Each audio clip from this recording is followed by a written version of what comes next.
is exactly the assignment. What I would suggest we don't do is, oh, would you go and look at requirement number 17 under, under Wolf and do that? No, let's cut and paste exactly what the assignment is into an email with a link to the spot where they need to go to fulfill. I mean, we're almost doing it for them. Giving them babies.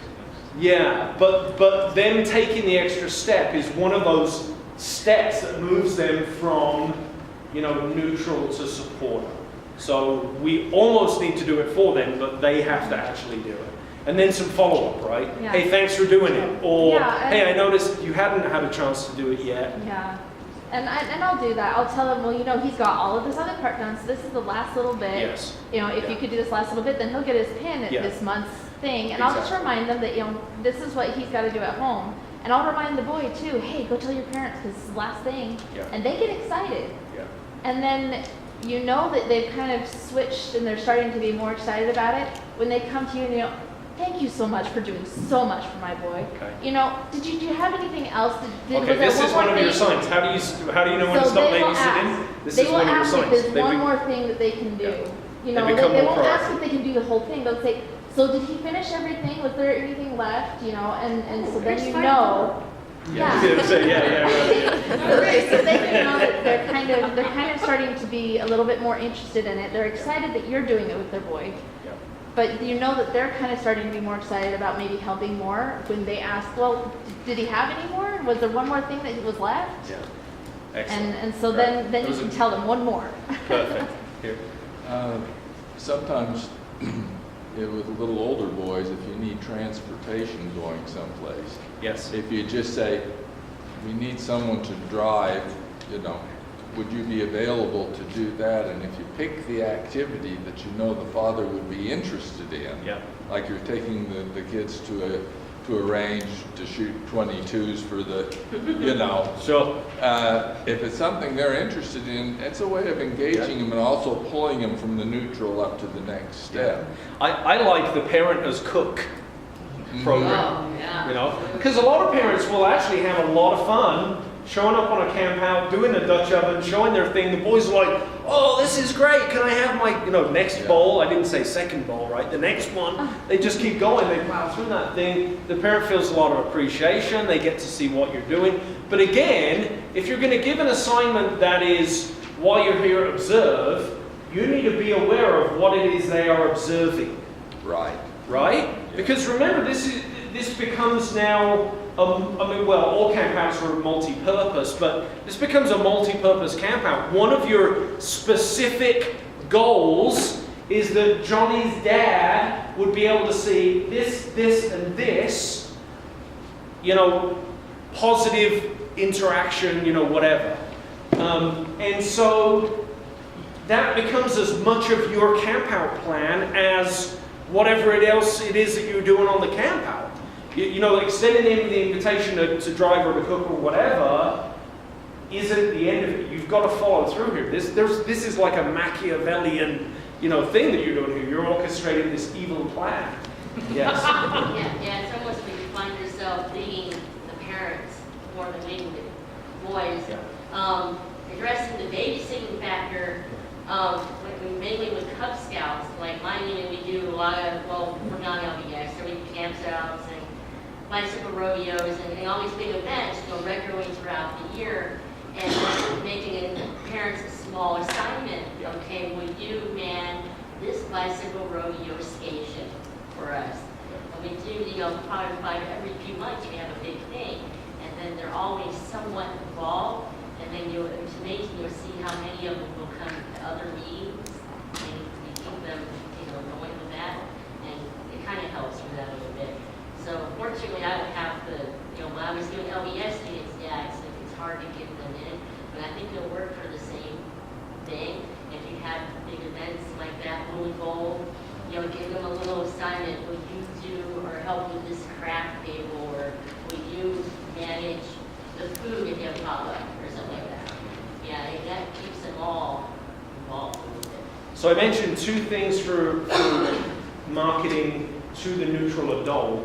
One was giving them an assignment. The second one, how do we give them a positive experience, is I think we have these built-in opportunities in scouting in terms of pack meetings and board and courts of honor, right? So I think it takes really a sort of a special parent to not show up when they've been specifically invited because their son is earning the XYZ award.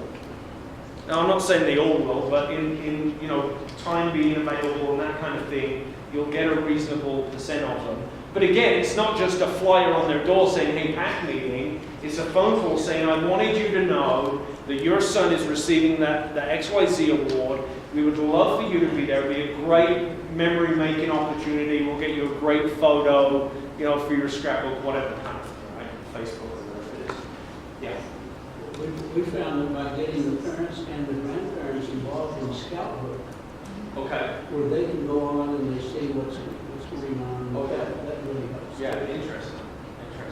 So again, you would want to give them, I'm sure you give them pretty detailed instructions of how to do that, right? So we've got to take the work out of it. But if you're doing a pack meeting or a court of honor, and you have these sort of neutral parents showing up, you've got to recognize that a part of your objective for that event is to give them a positive experience.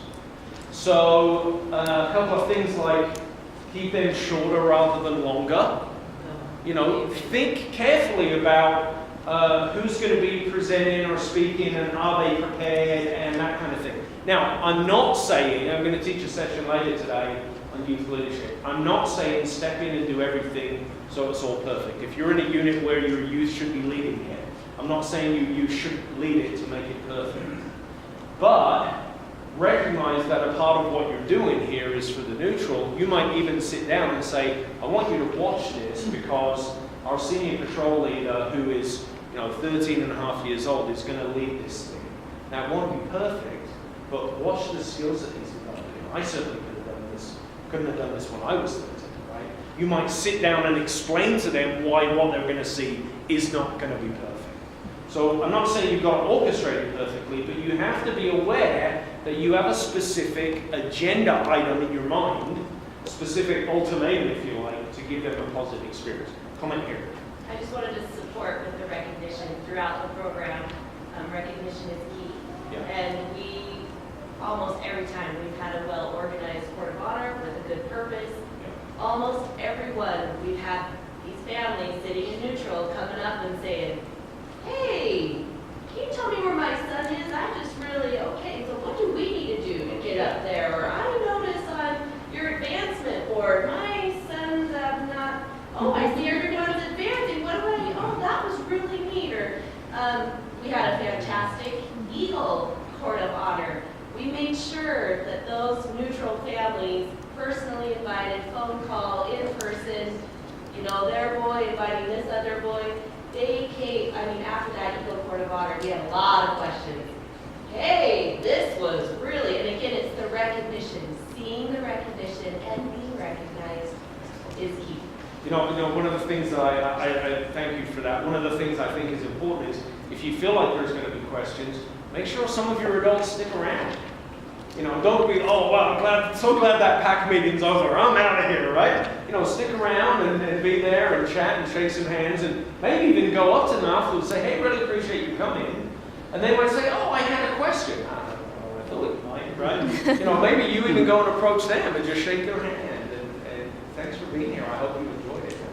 Yes? I have a question that's kind of the thing, dealing with parents that are probably kind of on the border of neutral and supportive. Okay. But we've had this happen 3 times in our troop where I've had in our council, like some of the leaders, the parents feel like their boy has earned a certain merit badge. And because of the scoutmasters feeling like the parents or the child's lack of writing down and documenting it, did not earn that merit badge. And I've had some very, very upset parents and very, very upset boys. And I can see those parents that were kind of right there on the fence starting to slip down. Mm. How do you deal with that kind of scenario? Interesting. So I think the first comment is, as merit badge counselors or scoutmasters, we don't change the requirements. Yes. Okay. So if the requirement says explain something, they might do that verbally or they might do that in a written down way. If it says demonstrate, the requirement is that they demonstrate. Some units are in the habit of using these worksheets that just require them to fill out everything, no matter the nature of the requirement. And so that would be a sort of an abuse of the merit badge structure. But assuming that it's legitimate and we say, well, we asked him to explain and he didn't explain it, there's no sort of, well, I guess there is based on age, but you can go back and fill in the blank on a merit badge requirement afterwards. So if you say, well, you know, look, the requirement was, you know, to explain X, and your son wasn't here when we did the explanation of X, well, you can fix that easily. You know, next time you see him or next meeting, you go off to the side and they fulfill that requirement. I mean, I think as sort of scout leaders, we're in the business of bending over backwards to help boys succeed. What I'm hearing you say is the scoutmaster wasn't willing to help the boys succeed and the parent got mad. Well, yeah, okay. The scoutmaster felt like that they did do it, and then the parents of the boys felt like they did do it. Yeah. So it's kind of that conflict. of Okay. like, oh, So I would did say it. a little bit of a half of a I mean, couldn't this? I mean, I don't know the situation, but I think the scoutmaster could say, "Oh my, I must have missed that. Let's just take 5 minutes and have you, just redo it, or oh, I didn't, you wrote it down. Oh, I didn't see it. Can you show it to me again? Or if you lost it, maybe you could, do it again. Or, with the is that videoing? With the video off, I feel like there may be some cases